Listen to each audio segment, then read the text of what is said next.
Hello everyone, and welcome to our webinar this afternoon on how to organise a pop-up shop. This afternoon is really exciting. We have a number of speakers, and my colleague Brian McGee will be joining us during the proceedings. I have Rosemary Durr of Rosemary Durr Pottery just outside Kilkenny, and she's also instrumental in Made in Kilkenny. I have Mairead McCorley, and Mairead is of Silverstone Dimensions and Cork Craft and Design. They both have enormous experience on pop-ups. And I have Dave Connolly of Dublin City Leo, and Dave is a business advisor with Dublin City Leo, and he has a particular interest and passion for craft, which is lucky for all of us. And Dave has been hugely supportive of me through building Craft Enterprise, and he is very supportive of craft and design enterprises in the Dublin city area and beyond. Dave's been involved in a number of pop-ups, and he's going to share that experience with us. And I have my colleague, Brian McGee. Brian is head of marketing and instrumental in this initiative that we're going to talk about today. So what I'd like to do is each person will make a short presentation of their thinking and their experiences, and then we'll have a Q&A for everyone. We'll spend quite a while doing that, and if you could put your questions in the chat box, that would be absolutely fantastic. And what I'm going to do is I'm going to ask my colleague Brian to kick off and say a few words on behalf of our organisation. Thank you, Brian. Thanks, Emer. I hope I'm not on mute, am I? Can you hear me? No, yeah. no, we can hear you. Thanks. Yeah, great. Welcome, everybody. Thanks very much. We are obviously very conscious about the challenges for makers to sell their goods, especially now as we approach Christmas. COVID has made so many changes to retail, and while retail has been actually going a lot better than we thought in the period since lockdown ended, we're still very concerned about the fact that many markets and things such as the National Craft Fair and that won't go ahead this year because of COVID restrictions. We're also very conscious that there are a lot of buildings, premises around towns and villages that are vacant, and there are many outdoor spaces that are unused or potentially could be used for maker initiatives. And so we have a client and member task force on the board of DCCI, which is chaired by Mary Palmer. And in chatting with Mary, we came up with this idea that we might run a webinar to help makers, individual makers and groups and GANs and networks and societies to see about doing pop-ups. And it's funny, there are quite a number of very successful organisers of pop-ups in the craft community, and two of them we're very pleased to have with us today. That is, we've got Rosemary Durr from Made in Kilkenny. Made in Kilkenny have been running pop-up activities, I suppose, for about 6 years now, or maybe more. I'll stand to be corrected, Rosemary, but something around that sort of length, both in terms of exhibition style, in retail settings, in hotel settings, etc. So they really have done quite a lot of it.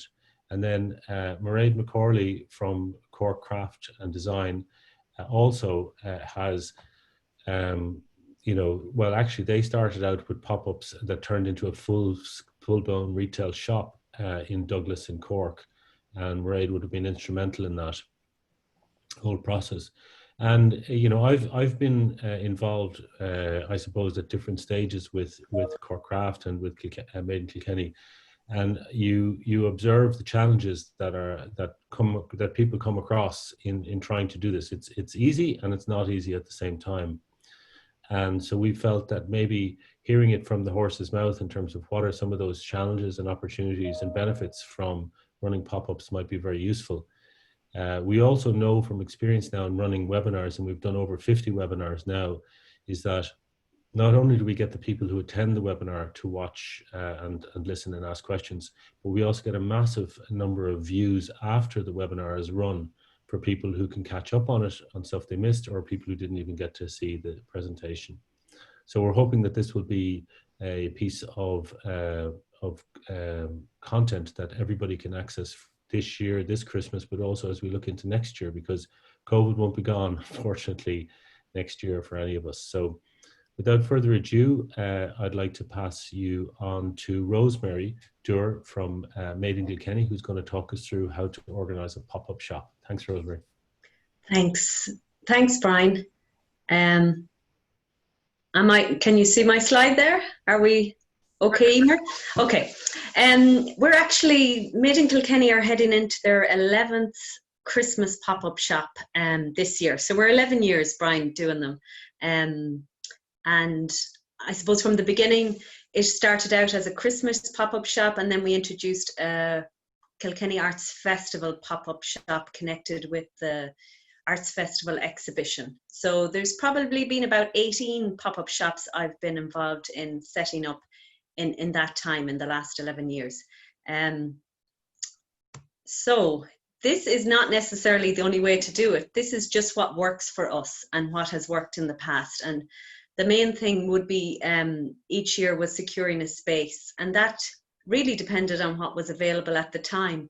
We've been fortunate the last 4 years to be in the same space each Christmas. With the council have generously given us the use of a space they have, which happens to be on a busy shopping street and has wonderful street frontage. So that has saved us a lot of hard work. In previous years, we would have assessed what was vacant in the high street. Now, we never had a pop-up shop in the high street, as it happened. It was hard to secure those spaces, but we did work with local auctioneers and local business owners where there was no tenants in over the months of Christmas, and approached them, and some were easier than others to deal with, but we always got a space in the end. So that's a hard slog if you don't have a secure space. But nowadays there's so many secure or empty spaces that I can't see it being a problem this year. So the location of the space is important. There's no point in having a space for nothing or renting a space cheaply if it's not on a thoroughfare where there is footfall. And we've always found that shop window is so important. A space without a good shop window is really hardly worth taking, I would say. To have that exposure, especially when you're there for such a short space of time, to have a big open window that people can see day and night is really important.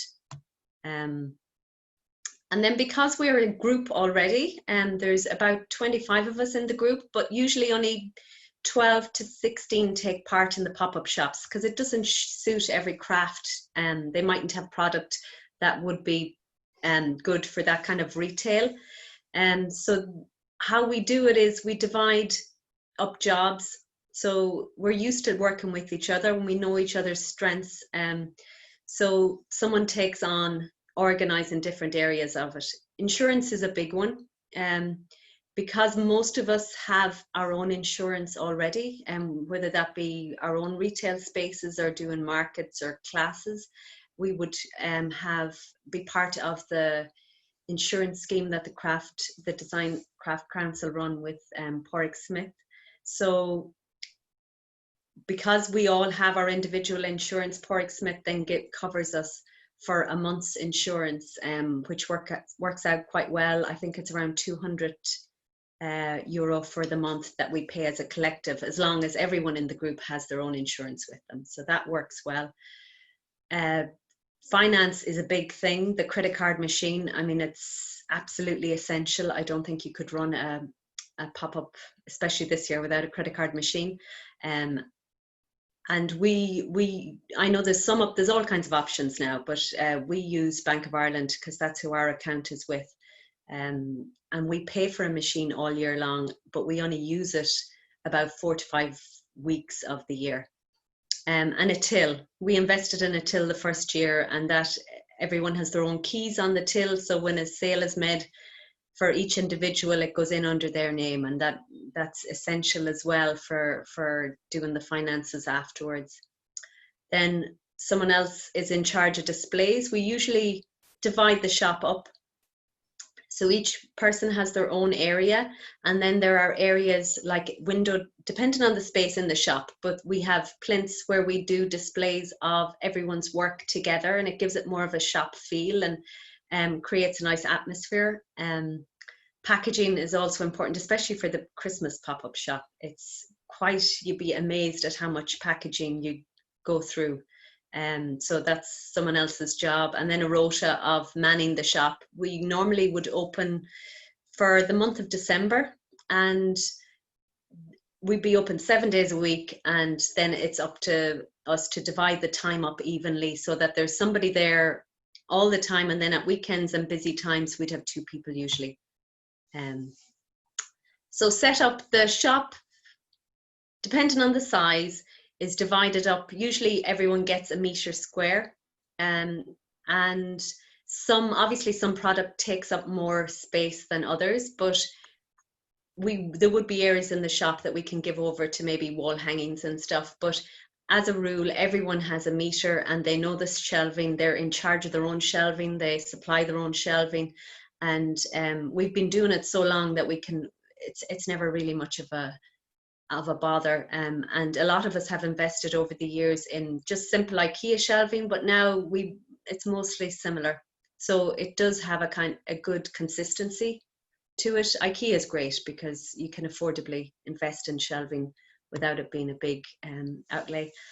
And then so we set up on a day, and usually it takes just a day to set up, a day to do displays, run through the shop for the month, and then take down is everyone gets on board, and we get the place dismembered in a couple hours. 3 hours does it. So it's a huge amount of work, but because there's many hands, it really it works smoothly most of the time. It's a great idea. It's a wonderful way for groups to have their control over their retail at a busy time, and local people really want to support.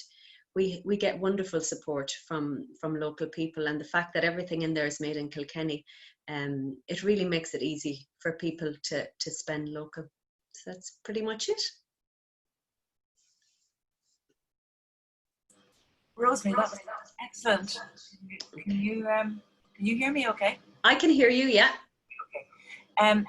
Taking all that on board, I'd now like to move to Mairead. Mairead, if you'd like to share your screen, would that be great, please?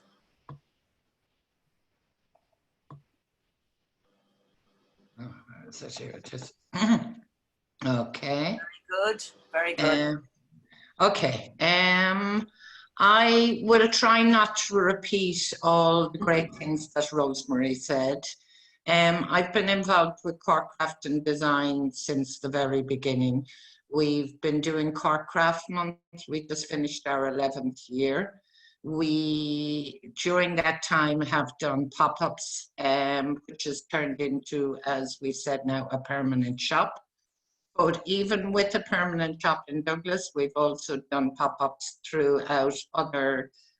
For last year, for example, we did a pop-up shop that was Cork potters and the wood turners, and that was just a nice mixture of ceramic and wood. The positives of doing this is innumerable. You're getting people's work out there. You're promoting the fact that everything's made locally. As Rosemary said, the fact that it's all made in Cork, the fact that people can buy into that concept and they like the idea of buying buying local. The makers also find that it's a great way for them, by working in the shop or the pop-up, they're getting immediate feedback to new products, what sells, what the customer likes, what they're not buying. We use a lot of social media to advertise what we're doing, and we schedule it beforehand and send out great images. I couldn't find anything really negative about doing this, but what I will say is finding a venue is definitely difficult. Obviously in Kilkenny now you're very lucky with the council. We have been lucky on some years We've had wonderful, last year we had a closed down opticians that had beautiful lighting, beautiful shelving. It was very easy to make it look extremely well. Another year we had bare walls and one electric socket for an entire shop, and that was challenging. Insurance is also an issue, but we do have a group insurance which covers the public liability, and then each maker signs a waiver to say that if any of their work is damaged or stolen, that they will use their own insurance to cover that. This year, because of COVID, we were trying to think what we could do for Craft Month that didn't involve being inside. And what we did was we took over the car park of outside our shop in Douglas for 2 consecutive Sundays. And it was a huge success, and it made the whole social distancing thing so much easier. We were lucky that where our shop is in an industrial area, so the car park is empty on a Sunday. We were able to ask for the car park, we got it. We socially distanced the spaces. We had 26 craft stalls, all with their own gazebos. And we had pizza, we had kebabs, we had coffee, we had ice cream. And we also had a DJ, because I've discovered that if you can create an atmosphere, whether it's in the shop or outside, people will linger longer. Now, what I have said about the ideas for indoor and outdoor is get the musicians. We had a DJ, but then we thought, if we do this again, there's lots of musicians out there who are struggling as much and more as we are. Why not ask them to come along and busk, and maybe they can make a couple of bob as well. It creates a nice atmosphere. If you just give one stall over to a youth organisation or a school, all the mummies and daddies come, you've got another whole new audience for your work. If you get all your traders to do their work on social media, you've suddenly got a huge audience for your market. We got great coverage by just getting everybody to get on social media. And we created a one-way system with hand sanitizers at each end. We even handed out free masks for anybody who arrived without one, because we were very conscious we didn't want any trouble with the social distancing. With indoor spaces, as I say, we've had some beautiful shops and we've had some really difficult spaces. We've used fabric to cover damaged walls. We've used MDF.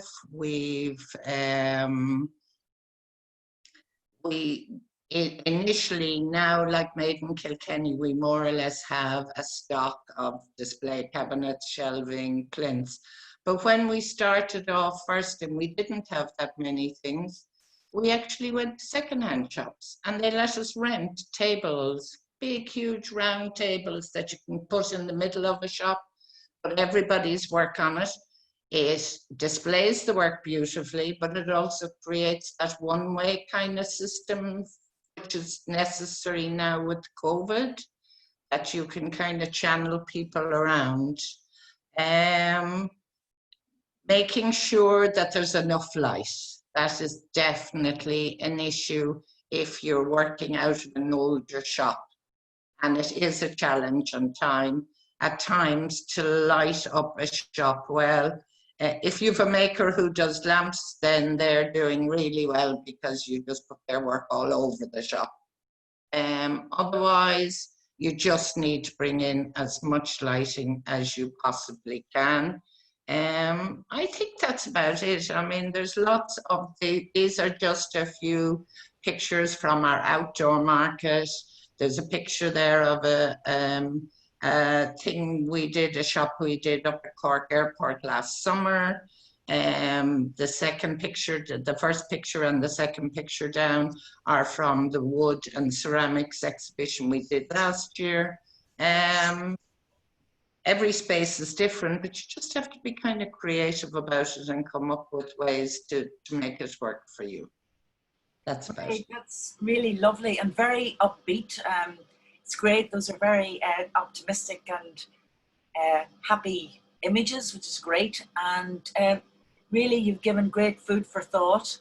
I'd like to thank you. And I tell you what we'll do is I'd say later on there'll be lots of questions for both yourself and Rosemary. So if we move on now to Dave, would you like to, Dave Connolly, joining us from Dublin City Leo, would you like to give me your experiences, please? Yeah. So look, I have a couple of slides that I can talk about if you want. So I might just take over the screen here. If you give me a second. Yeah.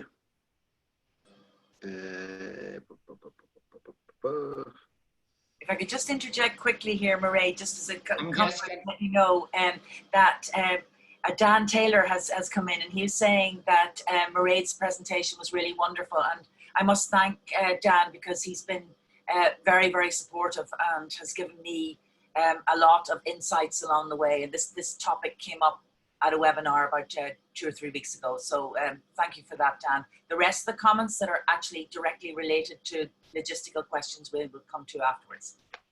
So Dave, off we go. Perfect. Great. Can we all see that? Maybe give me a thumbs up there if we can see it. Yeah, perfect. So look, firstly, I suppose there was one key piece in definitely Mairead's presentation in terms of the musician and the kind of, or local musicians and the community effect and how to help everybody. And is there other areas and other opportunities in terms of the example of musicians in terms of how they could generate income because that's been decimated for them. And that's where I would always see the local enterprise office coming in as a support agency to foster, whether it's those relationships or people starting a business or people starting a venture, whether that be a temporary one or a permanent one. So I'm really going to talk a little bit more about the supports that we have. I'm going to send on these slides afterwards. I'm also going to send a call to action in terms of if you want to have a conversation with myself and one of the participants, or if anyone that watches this at a later date wants to have a call with myself just in terms of going into a deeper dive of the supports and bits and pieces like that, I can, no problem. So look, my name is David Connolly. My background, as Emer has mentioned, is I would have supported Emer with the Building Craft and Design Programme and Design and Crafts Council in terms of supporting craft businesses for the last 5-6 years. In that time, we've had a lot of businesses that have come out and have set up permanent craft-focused retail premises, or indeed have set up pop-up shops.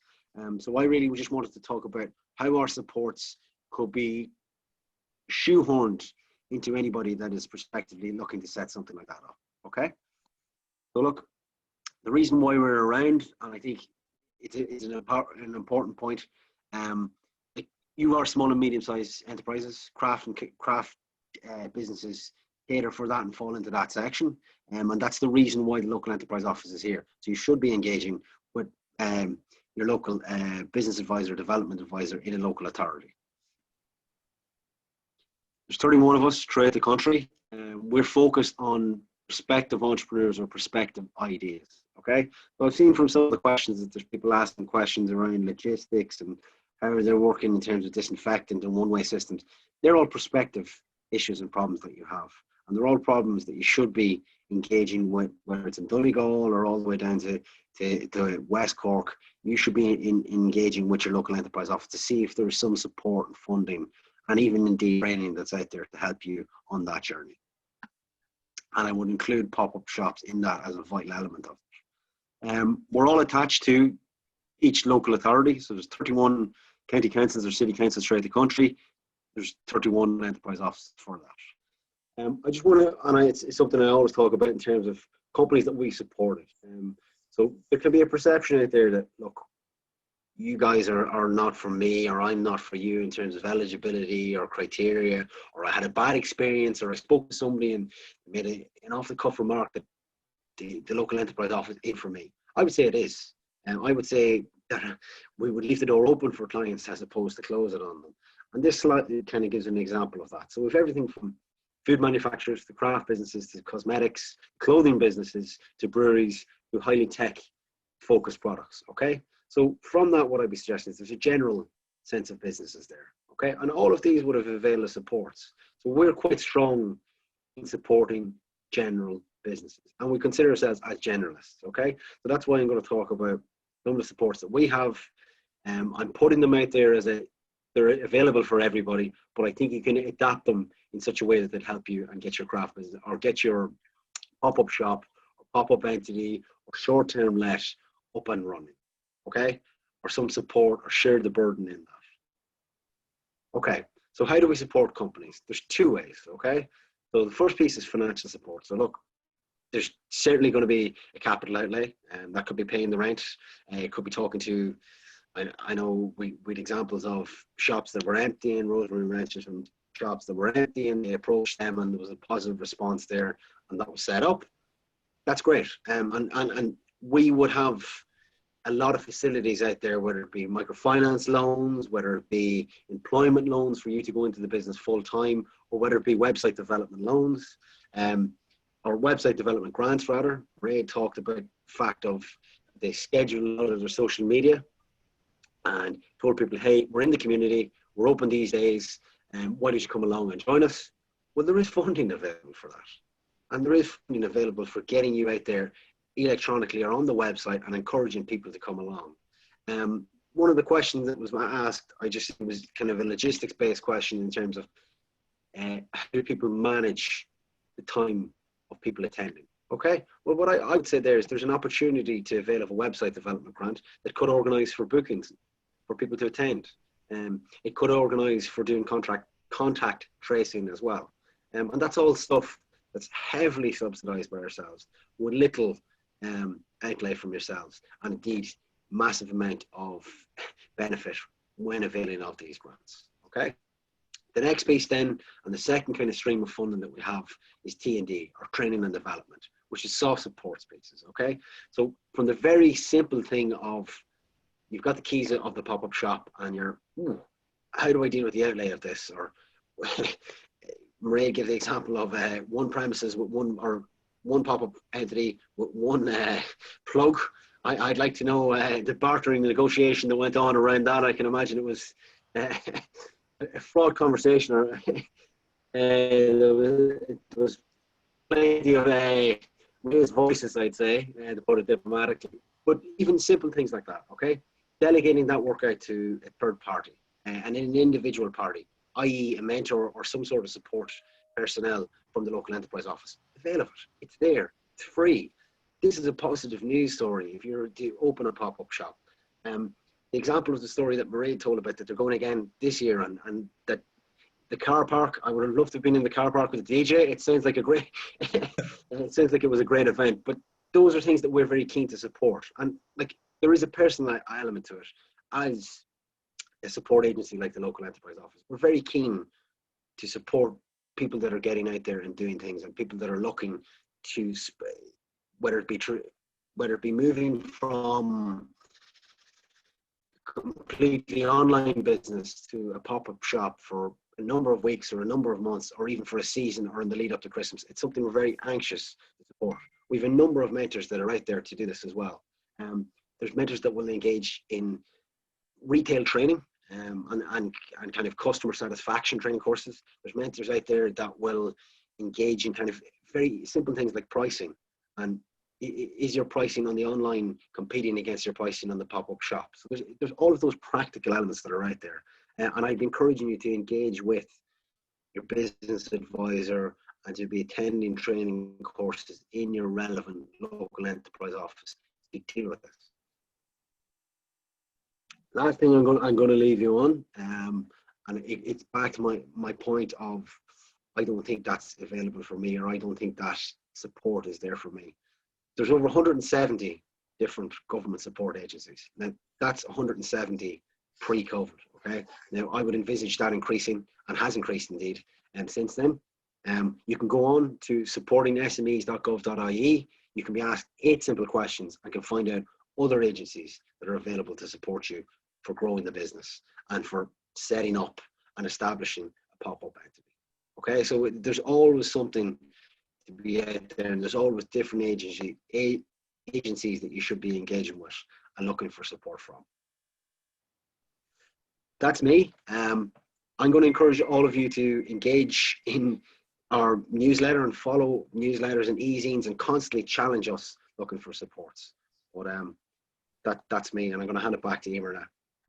Dave, thank you very much. That was a very good overview. And as you know, the DCCI is speaking with the LEOs with regard to a unified approach to this and the valuable possibility of pop-up shops coming up to Christmas. Now, what I would like to ask you, this is really interesting that they can tap into web development, really the pop-up shop, contract tracing, which would be very useful for COVID. So, and the support of a mentor to get them through the business development and the running of same.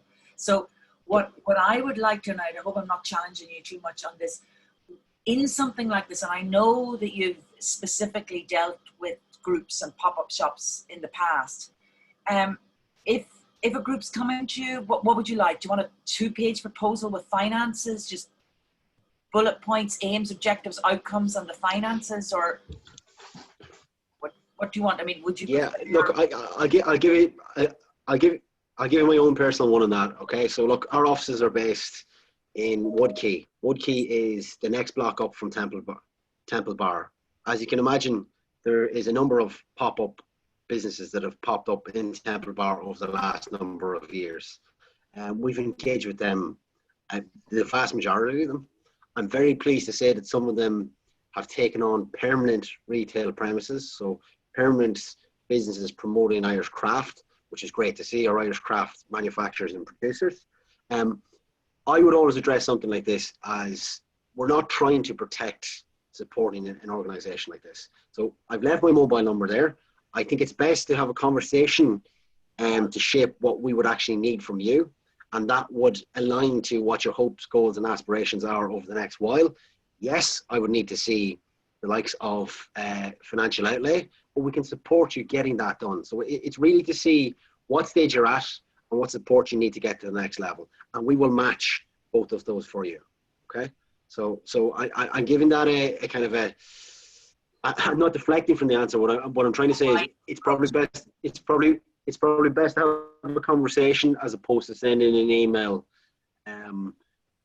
just that possibly gets lost in the masses when there's something that you're looking to do that, like the likes of Mairead there, for example, a phone call, like you'd be won over straight away having that phone call, and it'd be a case of how can I help you? So that's always the advice that I'd be offering on something like that. That's great, Dave. On the group idea, Mairead, can I tease this out a little bit with you? When you were planning, say, a pop-up, you've had lots of meetings and been very well defined on roles and the role that each person was to have in the effectiveness of the pop-up. I suppose in Cork Craft and Design, we've been doing it for so long now that it doesn't take, we're very lucky that we have a full-time coordinator in the great Maeve Murphy who does phenomenal work. Once it's decided that we're going to do, as I say, either the pop-up shop or this year when we decided to do the market, then it's a matter of a couple of people who take on the role of organising it. And then it's emails who wants to be involved. Normally when we do a pop-up shop, it's open to all of our makers, and then it might be pinned down a little bit depending on the amount of space we have. Or we will do something like we did with the Cork Potters and the Wood Turners, where we just take 2 groups and put them in. With the outdoor market, what we did was not only did we send out an email to all our makers, but we contacted other people. There was a market in the city called Fair Alternative, has been going on for a number of years. and they had lost their premises because of the COVID. So we got in touch with their members and said, would you like to join us? And we got a lovely response from a mixture of, because the only rule we made was the work had to be made in Cork and it had to be of a reasonable standard. We had a look, people who weren't our members, we asked them to send in photographs. We looked at the work. We had some children come in who were making masks, and we thought that's nice, be inclusive. And most of it was done by email. Then in the car park, we literally went out with a measuring tape. We measured 5 meters. We told people they couldn't have a space bigger than 3. So everybody had to plonk themselves in the middle of their 5 meters, which allowed us to give a 2-meter space between each stand. And then it's a matter of, we sent out emails looking for volunteers, because we manned the entrance, we manned the car park to make sure it didn't get too crowded, to make sure people were using hand sanitizer, that type of thing. We opened our own shop, which was great because we were in the car park outside. It brought in loads of new customers who never even knew we had a craft shop in this particular space in Douglas. And people volunteered because we're a group and that's what we do. I know often, like in every group, sometimes it can be the same people, but people do volunteer. They volunteer to man it, to man the shop. We all had our little high-vis jackets, and you know, it worked. For a normal pop-up in a shop, we have found that you get people to deliver the work. We will give them time to deliver the work. We'll ask people to volunteer to bring the shelving that we have in storage. We have a load of stuff in somebody's unused stable down in Clonakilty, so a van goes down there and picks up everything. We have found over the years that it works better for us to only have 2 or 3 people actually setting up the displays. Too many people, it gets a bit cluttered. I don't know how Rosemary works it, if everybody puts up their own work, or you have a few people who just kind of coordinate it. But they're the simple little things. After that, it's a rota, the same as Rosemary. You put your name down, it's an email. You put down what days you can work. If it turns out on Wednesday you can't work, it's up to you to ring around and get somebody to swap with you. You know, and mostly there's very few hiccups because people are used to the rota system now. You put your name down, you work your day, and you know, you have the credit card. We have our cash boxes and our credit cards, and you know, like made in Kilkenny, we would have the machine sitting there waiting so that it's ready when we do these things. Thank you, Mairead. That's very, very clear and very upbeat. Rosemary, do you have anything to add on the work selection, the curation piece, and the working as a group in organising the pop-up? Yeah, well, similar to Mairead, I mean, because we're already a group and everyone in the group has already fitted a criteria to be part of the group. So the standard of work is at a level that's, we don't need to judge it anymore. So anyone who wants to be part of the pop-up, unlike Mairead, everyone is responsible for putting up their own work, but then I would take charge of doing displays and mixing work together in the window displays and on plinths and stuff. So because if your group's already set up and you have the members, then that just takes a lot of work out of it. Everyone knows what has to be done and pitches in, and there's never a problem. It's great. We're used to working with each other and we know everyone's work, so it's easy to sell work as well when you're familiar with it.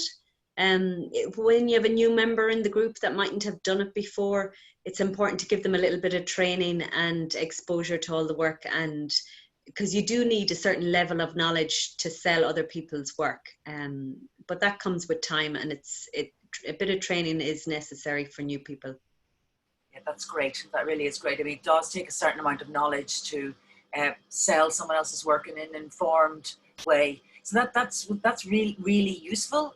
We've had a couple of questions in about the situation this year and accommodating COVID. I think Mairead, you answered that excellently already. I mean, it's now become almost part of your seamless daily life. Unfortunately for everybody, it is part of our seamless daily life. But looking at it here, we've got a couple of questions in. Is this year going to be a special situation?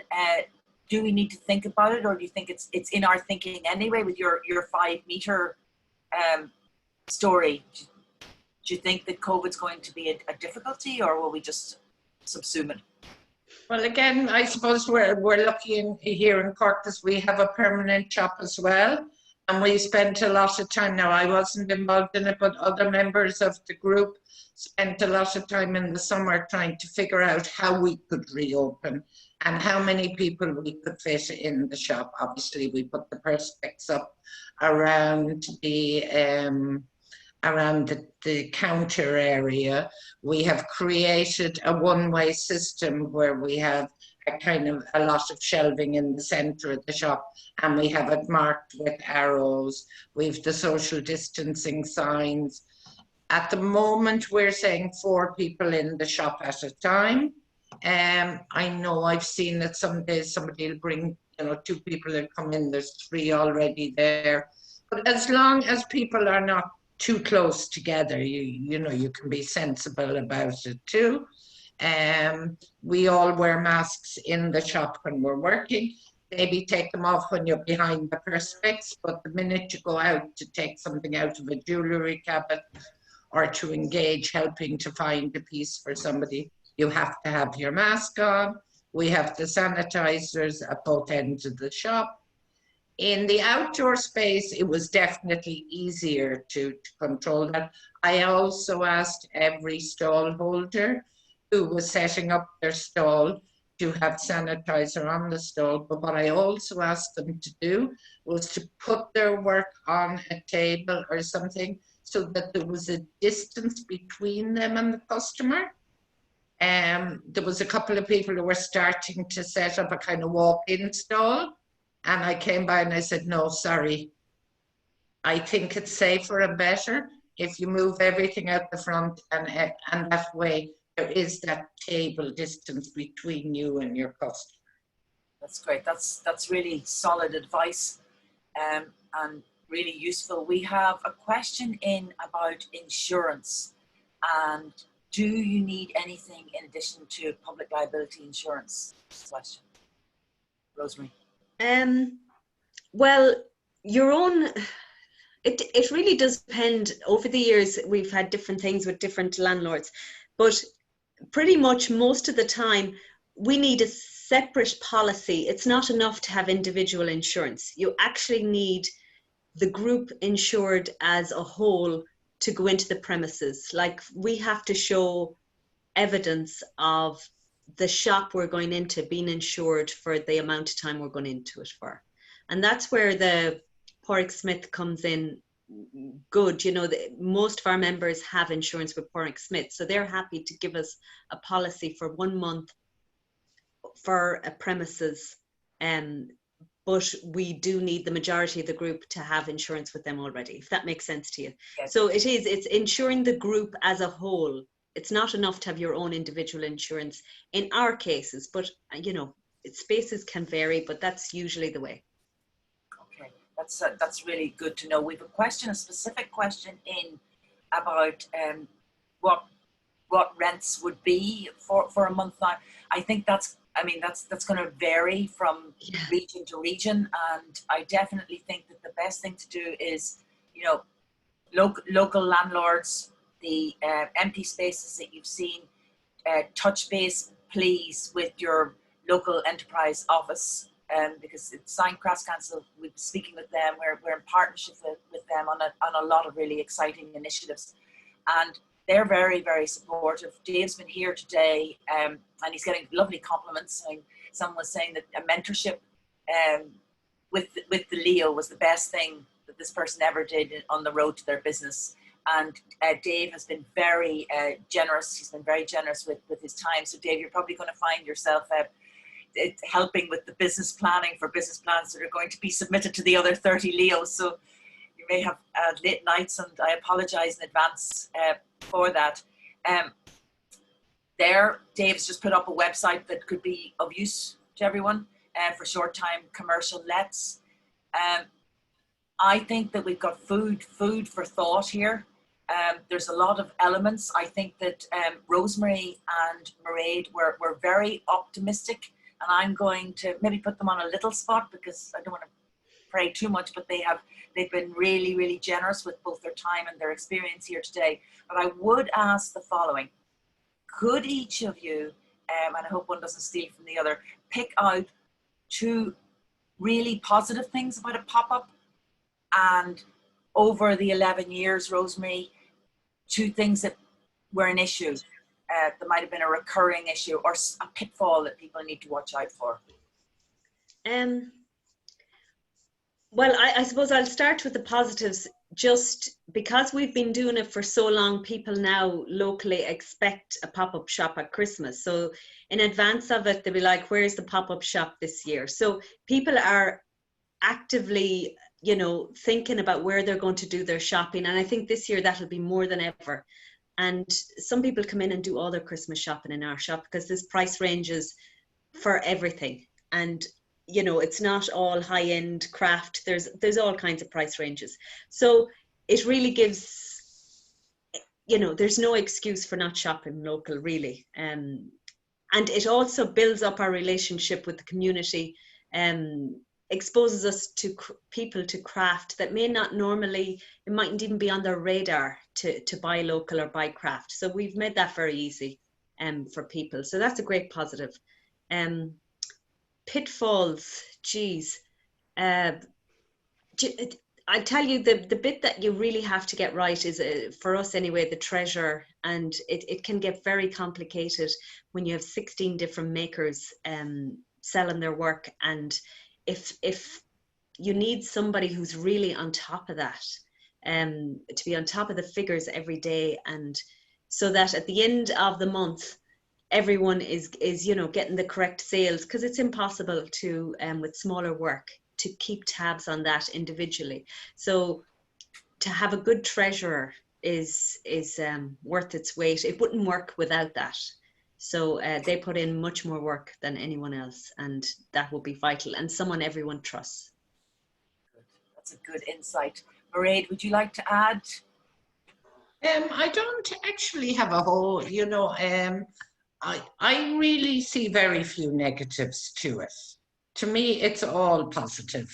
It's getting people's work out there. It's engaging with the public. It's, I think having little info cards helps a lot too, so that people can see. It just pushes that message home.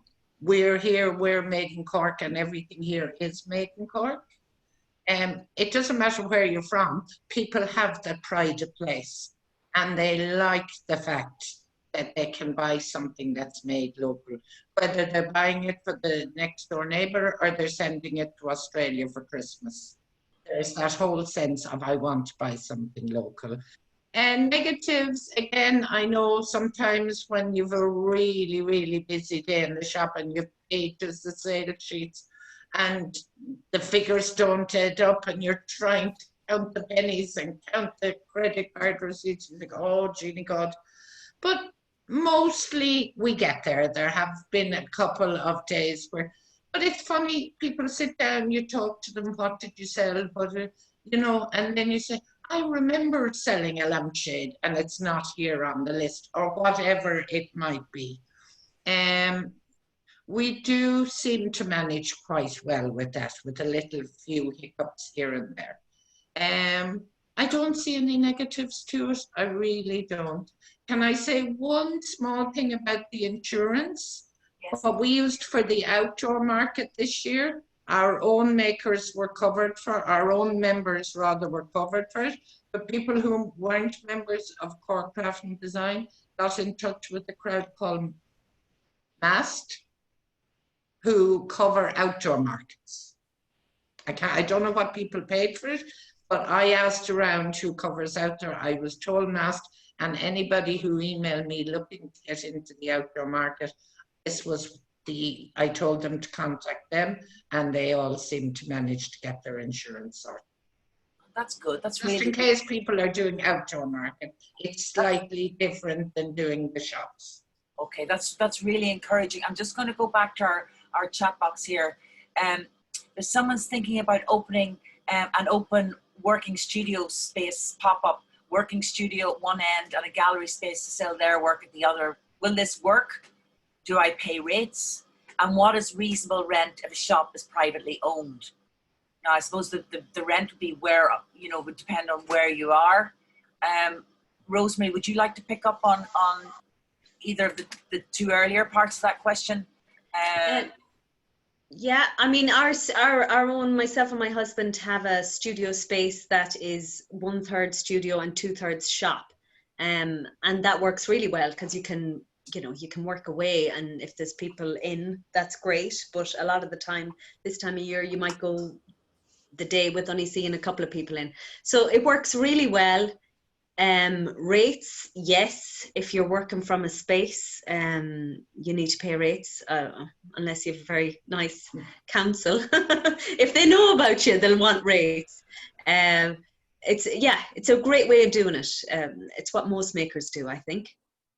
Okay, there's a note here, selling as a group like Made in Kilkenny, does some percentage of the sales feed back to the group, or is it all going back to the individual maker? Yes, we do have a fee of 3% of sales that covers credit card fees, rental of the credit card machine, and bank fees. So the 3%, it doesn't necessarily go back into the group, but it just covers all those overheads. Okay, I have a comment here as well. Mass insurance is very helpful with the insurance needs for makers. So that's really good to know. So what I'd like to say today is I'd like to thank all of our speakers. It was very, very informative. I'd like you all to keep an eye on the DCCI website as this pop-up piece unfolds. And Dave is very willing to give you help and support with regard to the business plan and have a general chat. Have a general chat with him first. Just drop him an email, actually, might be easier to outline what your ideas are. I think it's a way to go in this last quarter. I'd like to thank my colleague Brian McGee for being with us today and being supportive in talks with the Leos on this initiative. So it's really now watch the space and watch our website. And there's a lot of thank yous and thanking everyone, thanking all the speakers. And from the bottom of my heart, I'd really like to thank Rosemary and Mairead for giving up their time. And Dave, thank you. And I hope you don't end up answering business plans for the 30 other Leos, but you're doing their work anyway. Brilliant. Thank you very much. It was invaluable. So with that, I think we'll call it a day and watch the website. Could I say one very small thing? Yes. Would you mind? As you know, I'm involved with Cork Craft and Design, do Cork Craft Month. Yes. And I'm very, very enthusiastic about trying to make it a National Craft Month for August next year. I know some groups have engaged with me and have come back with ideas, but talking about pop-ups and outdoor, indoor, wouldn't it be wonderful to do something as part of a National Craft Month for August 2021? The email address is nationalcraftmonth@gmail.com. Anybody who wants to do anything, please drop me a line. That is absolutely fabulous. Trailblazer. Have to get the little streak in. I'm sorry. I wouldn't consider that plug. I think it's being very benevolent and inclusive. So that's a very positive note for us all to end. I'd like to thank everybody for being with us today, and we'll meet again. Thank you very much. Bye-bye. Thank you. Bye-bye. Bye-bye. Thanks.